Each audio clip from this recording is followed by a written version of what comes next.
When Ivanka Trump said some people should consider leaving the country, the crowd froze. Then Jasmine Crockett stood up calm and fearless and asked one question that made Ivanka's face drop. Moments later, her mic went dead. It was one of those nights that felt bigger than just another televised talk show. The kind of night when the air itself seemed charged, heavy with unspoken tension, curiosity, and a sense that something unexpected was waiting to unfold. The studio was spotless, lights gleaming off polished floors. Rows of audience seats were filled, every face turned toward the shining stage where two women, both powerful in their own right, were about to face each other for the very first time. On one side, Ivanka Trump walked in gracefully, her familiar composed smile in place. Every step looked practiced, every gesture controlled. She was elegance wrapped in confidence, the daughter of a sitting president, a businesswoman, a public figure who knew how to command attention without even trying. The cameras loved her, and she knew it.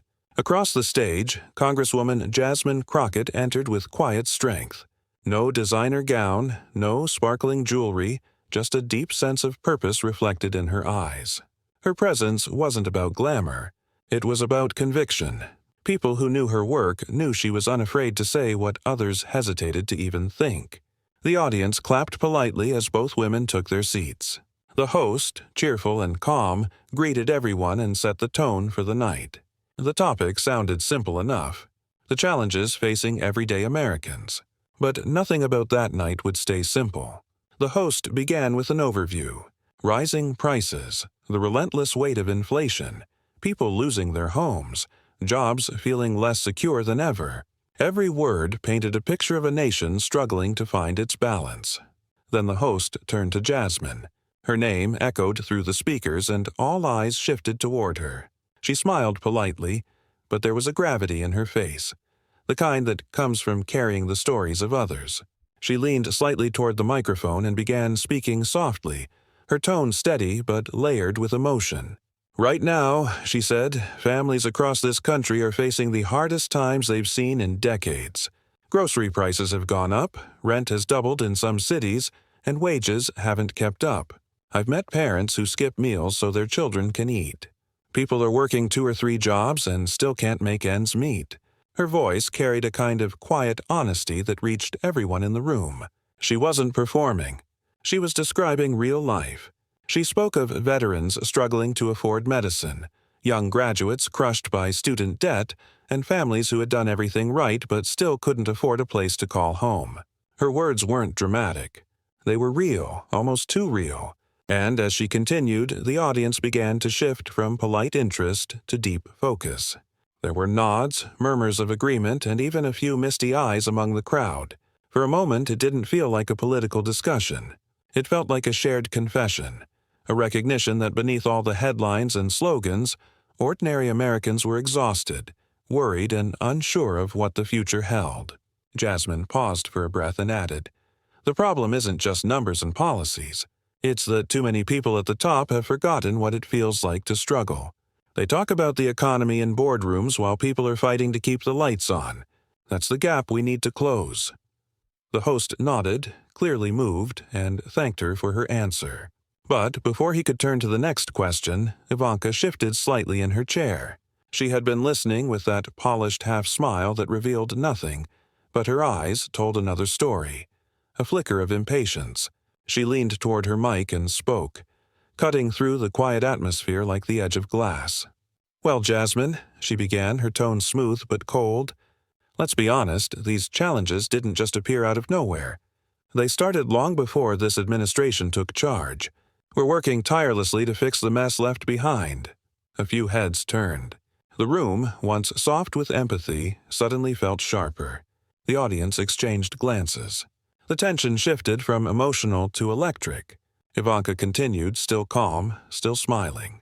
"The American people have always faced challenges," she said, "but what truly matters is leadership. Our administration has been doing everything possible to stabilize the economy, encourage job growth, and bring hope back to families. Change doesn't happen overnight. It takes time, patience, and dedication." It was polished. It was perfect. But it wasn't what people had come to hear. Jasmine's expression didn't change, but her eyes hardened slightly. She waited until Ivanka finished, then looked directly at her and said quietly, "I appreciate your optimism, Ivanka, but with all due respect, people aren't looking for patience right now. They're looking for relief. They can't buy groceries with speeches, and they can't pay rent with promises." A faint ripple moved through the audience. Soft gasps, a few claps, a rising hum of energy. Jasmine leaned in just a little more, her tone firm but calm. "It's easy to talk about progress when your family isn't wondering how to afford heat this winter. But for millions of Americans, the struggle is real, and they're tired of waiting for the system to care." Ivanka's smile stiffened. The air between them felt suddenly heavier. For a split second, no one in the room moved or spoke. The cameras zoomed in on their faces, one composed. One fierce, two entirely different versions of power colliding in silence. And just when it seemed like the moment might pass, Ivanka lifted her chin slightly and said, "Well, perhaps if certain people focused less on criticism and more on collaboration, we'd get somewhere faster." The words sounded calm, but they carried an edge. Jasmine tilted her head, meeting Ivanka's gaze evenly. "Collaboration is great," she replied softly, "as long as it's not just a prettier word for control." A sudden stir swept through the audience. The host shifted uneasily in his chair. Something was changing, something the cameras couldn't quite capture but everyone could feel. Ivanka smiled again, this time tighter, and the corners of her mouth didn't reach her eyes. Jasmine stayed still, her hands folded, eyes locked forward. The debate hadn't even officially begun, but already the lines were drawn. And as the host prepared to move on to the next topic, no one in that room, not the audience, not the cameras, not even Ivanka herself, could have guessed that this was only the calm before the storm. Because within minutes the conversation would spiral into one of the most shocking live confrontations ever aired. And it would all start with one careless sentence that Ivanka Trump could never take back. The silence that followed was heavy, the kind that clings to the air and stretches just long enough for everyone to realize they're witnessing something bigger than expected. Jasmine's last words still hung there. "As long as it's not just a prettier word for control, Ivanka." Trump's polished smile didn't falter, but her eyes flickered with something new. Not fear, not anger, but the quiet irritation of someone unused to being challenged. The host, sensing the growing tension, tried to steer the conversation back to safer ground. He smiled nervously and said, "Let's focus on solutions. Congresswoman Crockett, you've talked about the pain that inflation causes. What do you think should be done immediately to help working families?" Jasmine nodded, her expression calm again. She leaned into the question as if nothing had happened. "What we need," she said, "is action that reaches the people directly, not just top-down promises that never touch real lives. We need stronger protections for workers, more affordable housing, and an economy that values the middle class again." She spoke with measured confidence, but her tone carried a sharp edge of truth. Too many people are being left behind. We keep hearing that things are getting better, but I walk through neighborhoods every week where people are selling their furniture just to pay rent. So, if that's progress, I think we need to redefine what progress really means. Her words rolled through the studio like waves. Steady, deliberate, unstoppable.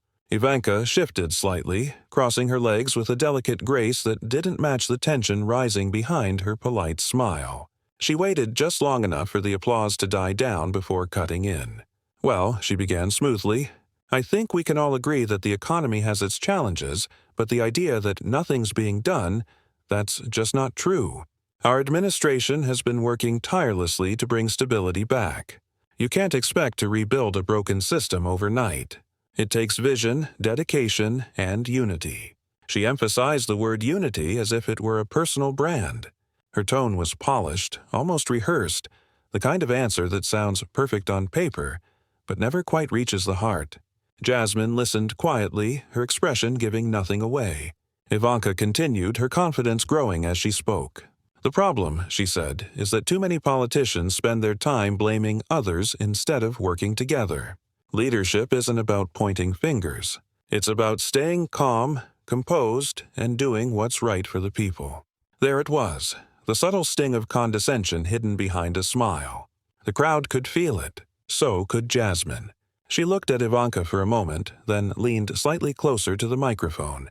"Calm and composed," she said softly, "isn't the same as caring and connected. People don't need perfect speeches, Ivanka.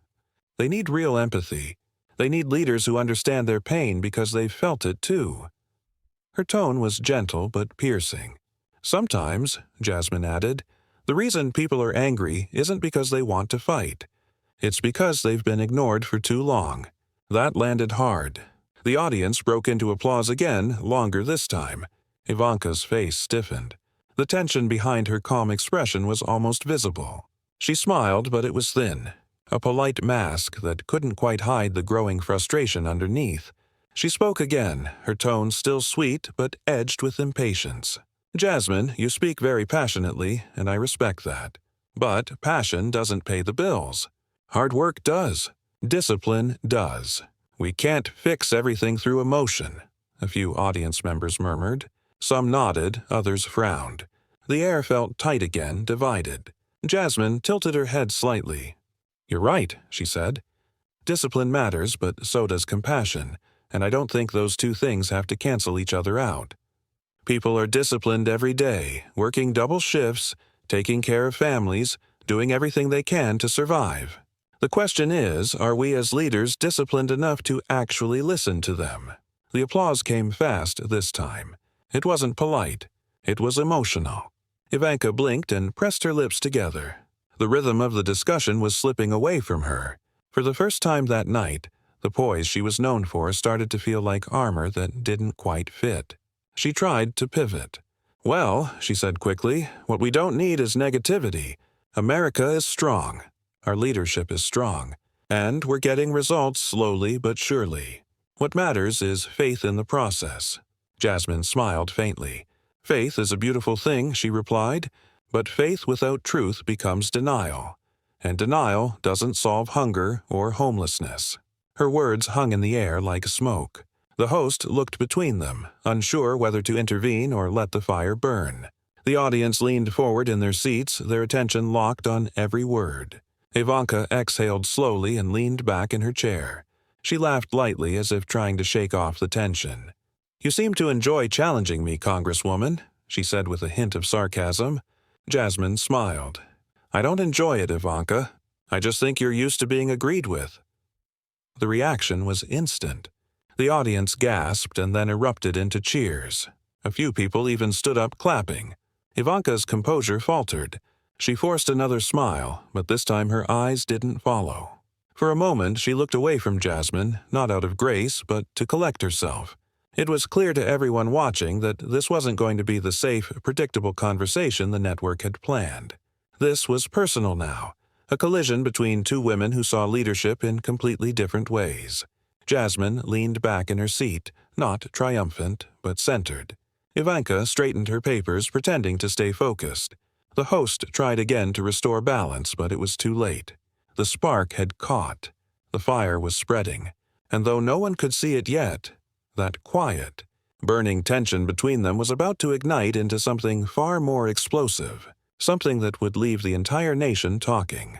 Because in the next few moments, Ivanka Trump would say something that would stop the room cold, make headlines, and change the course of the night entirely.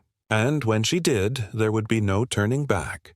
There are moments in live television when time seems to slow down. The cameras keep rolling, the lights keep shining, but everyone, the host, the guests, even the audience, can feel something shifting beneath the surface. The tension in the studio that night had reached a breaking point.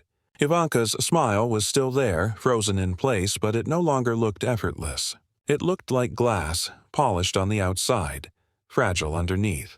Jasmine, on the other hand, sat still, calm, almost too calm. Her silence was power, and the more she stayed quiet, the more the room began to lean in, waiting to see what would happen next. Ivanka broke first. Her voice came out sweet but carried a strain. "You know, Jasmine, I just think it's important for people to remember how lucky they are to even live in this country," she said. "So many people around the world would love the opportunities we have here. Maybe those who constantly complain about America should consider leaving it. It happened so fast that it almost didn't register at first. Then came the sound that no one could mistake, the collective gasp of a room realizing something ugly had just slipped out. Jasmine's expression didn't change. Her eyes flickered for a moment as if measuring the weight of those words. The host looked stunned. A few audience members turned to each other in disbelief. Others just stared at Ivanka, unsure if they'd heard her right. But they had. Every word was clear. Every meaning was sharp. Ivanka tried to keep talking, but the damage was done. That one line had sliced through the carefully managed tone of the show, and there was no taking it back. Jasmine finally spoke. Her voice was steady, but there was something new in it now. Not anger, not even shock, but disappointment. "That's a strange thing to say," she began quietly. "I love this country. I fight for it every day. I speak up because I care, not because I want to leave it." Her words carried an ache that felt personal. The crowd had gone completely silent again, all eyes fixed on her. "The idea that someone should leave because they speak the truth," Jasmine continued. "That's not patriotism. That's fear disguised as pride." Ivanka blinked, caught off guard. "I didn't mean it that way," she said quickly. "I was only saying that we should appreciate." Jasmine cut her off gently. "I know what you were saying, Ivanka. You were saying that voices like mine make you uncomfortable, that speaking up is somehow ungrateful. But that's exactly why we speak, because silence is a luxury not everyone has." The audience began to clap softly at first, then louder. Jasmine didn't raise her voice or change her tone. She didn't need to. The truth in her words spoke for itself. She went on, each sentence flowing like something she'd been holding inside for far too long. "When people talk about injustice, about inequality, it isn't because they hate America. It's because they want it to live up to its promises. If we can't face our problems, how can we ever fix them?" The applause grew stronger. Some people even stood up. The host tried to quiet the room, but the sound kept building. The kind of sound that comes when someone finally says what everyone else has been thinking. Ivanka's face tightened. She tried to smile again, but her voice trembled slightly when she responded. "I think you're taking my words out of context," she said. "I care deeply about this country and everyone in it." Jasmine nodded slowly. "Then show it. Show it by listening instead of labeling. Show it by respecting the people whose lives look different from yours. Show it by understanding that being proud of America doesn't mean pretending it's perfect." That line landed hard. The crowd went quiet again, soaking it in. Ivanka looked down for a moment, then up again. "You seem very passionate, Congresswoman," she said, the edge returning to her tone. "But passion doesn't always solve problems." Jasmine's response came like a quiet storm. "No," she said, "but silence never has." The applause this time was overwhelming. It filled the entire studio, echoing off the walls like thunder. Even the host, trying to keep things neutral, couldn't hide the admiration in his eyes. Jasmine turned toward the audience, her voice carrying warmth. "Now, this isn't about politics," she said. "It's about people. Every time someone says, 'just be grateful,' what they really mean is, 'don't make me uncomfortable.' But that's not how progress happens. Progress begins when someone gets uncomfortable enough to change." Her words hit like a wave. Even those who disagreed with her couldn't look away. Ivanka sat still, eyes forward, trying to regain control of the narrative, but it was slipping further from her grasp with every word Jasmine spoke. Jasmine finished softly. "America doesn't need silence. It needs courage. It needs honesty. It needs love strong enough to tell the truth, even when it's hard to hear." The crowd rose to their feet in applause. It wasn't the usual polite kind. It was the kind that comes from deep agreement, from shared emotion. Ivanka didn't stand. She clapped politely, the sound of her hands almost lost under the roar of the audience. When the applause finally faded, the host thanked both women and tried to transition to the next segment. But everyone in the studio knew something had changed. The conversation had crossed a line that couldn't be uncrossed. Ivanka's expression was calm again, but something in her demeanor had hardened. It wasn't over. She wasn't used to losing ground. Not in business, not in politics, not in public. Jasmine, meanwhile, sat quietly, her face thoughtful but her eyes steady. She didn't gloat. She didn't celebrate. She just waited. And deep down, everyone watching in the studio, behind the cameras, and at home could feel it, too. This wasn't the end, because whenever truth cuts through power, there's always a reaction. And Ivanka Trump, proud, powerful, and unwilling to be challenged, was about to strike back in a way no one saw coming. The debate had started with words about inflation and housing. Now it had become something entirely different, something raw, something personal. And as the cameras kept rolling, the story that would shock the country was only just beginning. The room still buzzed from the storm Jasmine had stirred. Applause had faded, but its echo hung thick in the air, a reminder that something raw and powerful had just unfolded before everyone's eyes. Ivanka's expression had softened, but her eyes told a different story. Behind the practiced calm was frustration, the kind that builds when control starts slipping away. The host, sensing the tension, tried to move the discussion forward. He asked a neutral question about leadership and accountability, hoping to bring balance back to the room. But the balance was gone. What came next would only make things worse. Ivanka leaned toward the microphone, her voice firm again. "Leadership," she began, "is about standing tall, even when people try to tear you down. It's about composure under pressure, something some people in Washington could learn." Her words were sharp enough to cut. The crowd stirred. Everyone knew who she meant. Jasmine didn't move right away.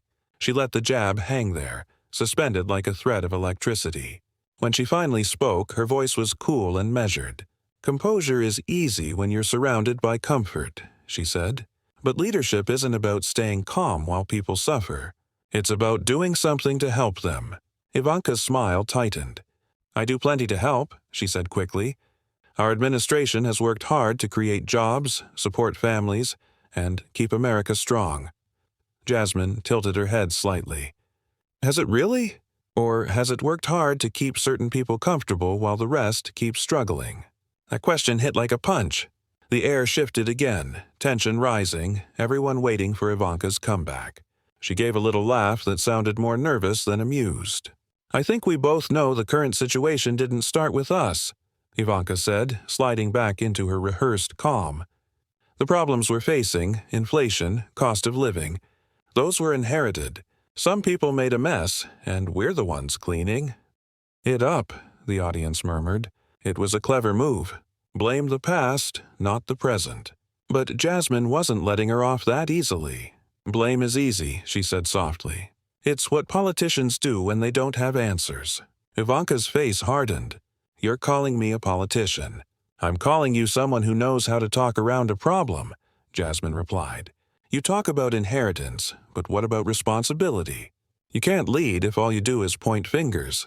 That line struck home. Ivanka's lips parted slightly as if to reply, but no words came out.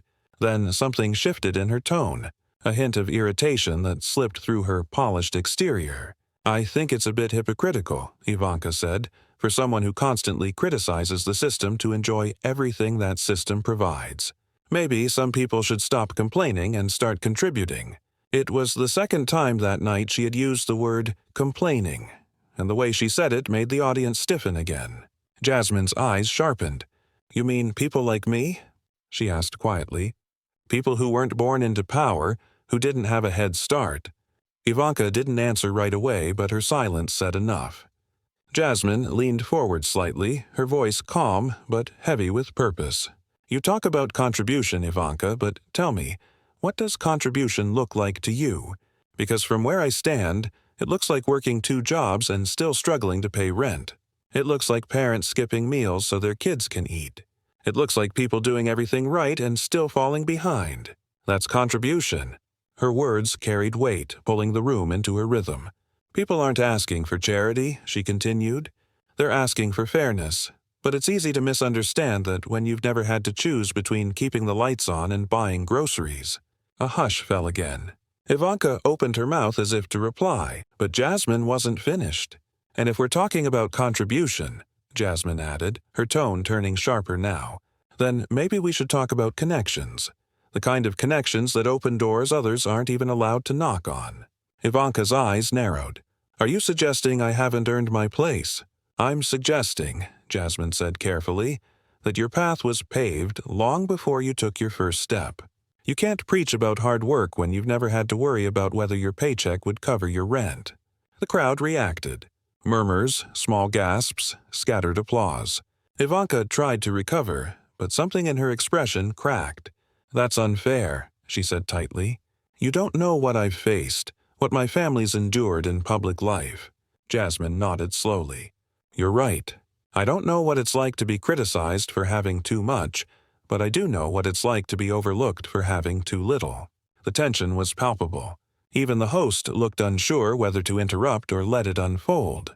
Jasmine paused, then added, "And let's be honest, your family's time in public life hasn't exactly been about sacrifice. It's been about control, influence, image." Ivanka's eyes flashed. "That's a low blow." "Not as low," Jasmine said evenly, "as pretending to speak for working families when you've never lived like one." The crowd burst into applause again, longer this time. Ivanka sat back visibly tense. Then Jasmine did something no one expected. She looked directly at Ivanka and said, "You've talked about leadership tonight, Ivanka, but real leadership isn't about looking polished under bright lights. It's about standing up for people when the cameras are off." For a split second, the two women locked eyes. Neither blinked. It was quiet enough to hear the hum of the lights overhead. Then Ivanka smiled again, that careful, practiced smile. "That's a lovely speech," she said softly. Almost sounded rehearsed. "But tell me, Jasmine, what are you really up to?" Her tone carried a challenge. The crowd stirred again, sensing that something bigger was coming. Jasmine met her gaze, unflinching. "What I'm up to," she said, "is making sure people like you don't get to rewrite reality." That was the moment when the temperature in the room dropped. Everyone could feel it. Something had just crossed an invisible line. Ivanka leaned in, her voice lower. "Now careful, Congresswoman. You might find that speaking too freely has its consequences." It sounded almost like a warning, but Jasmine didn't flinch. "The truth always does," she said quietly. And in that instant, Ivanka's confidence wavered again. For the first time all night, she looked unsure. The host tried to move on, but it was too late. The confrontation had spiraled far past politics. It was personal now. Two women standing in the same spotlight, one fueled by privilege, the other by truth, neither willing to back down. And as the next question began, the cameras caught a fleeting expression on Ivanka's face, one that said everything.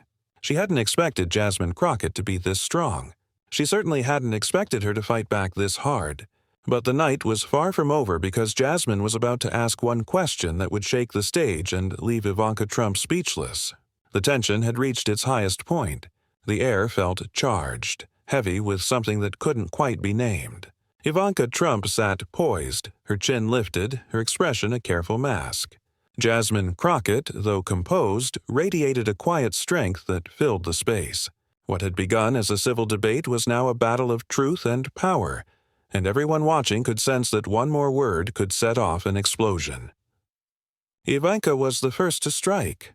Her voice carried that same polished charm, but now it was edged with irritation. "You're good with words, Jasmine," she said, "but words don't change the fact that this country needs order. It needs strength, and it certainly doesn't need people stirring division on national television." Jasmine didn't move. Her calm presence seemed to make Ivanka even more uneasy. "Division," she said softly. "Division is when people in power tell others to be quiet about their pain. I'm not creating it, Ivanka. I'm exposing it." The audience stirred again. Ivanka's jaw tightened. "You're twisting everything," she said. "I'm simply reminding people that if they want opportunity, they should earn it instead of demanding it." That did it. Jasmine leaned forward, eyes steady, voice calm but cutting. "Earn it," she repeated, "like you did. Born into a billion-dollar empire, married to political power, and handed a platform you didn't have to fight for. Is that what you call earning it?" Gasps rippled through the audience. Ivanka's face flushed slightly. "You're being disrespectful," she snapped. "My life hasn't been as easy as you think." Jasmine didn't flinch. "I'm not disrespecting you," she said. "I'm reminding you that not everyone starts at the same line. Some of us have to run twice as hard just to catch up. And while you're talking about order, we're out here trying to survive." Ivanka's expression hardened. Maybe you should take some responsibility for your own community instead of blaming others, she said. People can't always be victims. The room went silent. It wasn't just the words. It was how she said them, dismissive, as if people's struggles were merely excuses. The crowd froze. The host's face went pale, and Jasmine slowly turned her head toward Ivanka. Her tone changed. No longer calm, no longer soft. It was sharp, deliberate, and laced with something powerful. Be careful with that word, Ivanka, she said, because the people you call victims are the ones holding this country together. They're the teachers, the nurses, the workers who built the roads you drive on. And they're tired of being talked down to by people who've never had to fight for a thing in their lives.